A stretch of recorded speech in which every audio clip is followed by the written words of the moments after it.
দীঘার জগন্নাথ ধামের প্রসাদ বিতরণ করা হলো রামপুরহাটে। গত বুধবার অক্ষয় তৃতীয়ার শুভ দিনে দীঘায় জগন্নাথ দেবের প্রাণ প্রতিষ্ঠা করা হয় ও জগন্নাথ ধামের উদ্বোধন করেন রাজ্যের মুখ্যমন্ত্রী মমতা বন্দ্যোপাধ্যায়।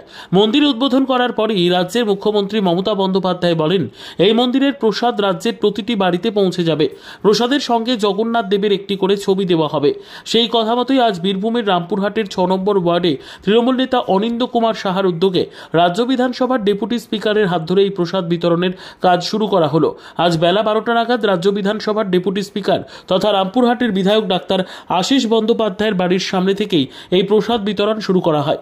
উপস্থিত ছিলেন 6 নম্বর ওয়ার্ডের তৃণমূল কাউন্সিলর সুপর্ণা সাহা, তৃণমূল নেতা অনিন্দ্য কুমার সাহা সহ এলাকাবাসীরা।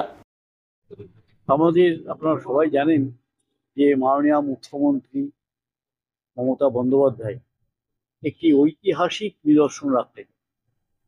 ভারতবর্ষের ইতিহাসে সর্ববৃহৎ এবং সর্বপ্রথম যেটি করলেন সেটা যে দীঘায় জগন্নাথ দেবের মন্দির স্থাপিত হয়েছে এবং সেটা একটা সংস্কৃতি কেন্দ্র হিসেবেও গড়ে উঠেছে।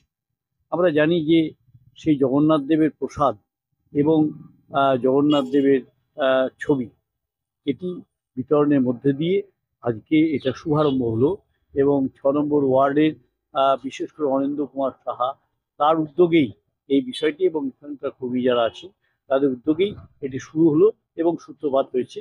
এটাকে নিশ্চয়ই স্বাগত জানাচ্ছি আমরা এবং এটা মানুষের কাছে আমরা এই বিষয়টা পৌঁছে দিচ্ছি। জগন্নাথ ধামের উদ্বোধনের দিনে দিলীপ ঘোষ গেছিলেন, তারপর থেকে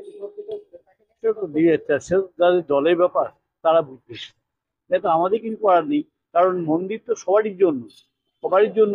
কেউ যদি ভক্তি ভরে যান তাদের অন্যায় কিছু আছে বলে আমরা মনে করি।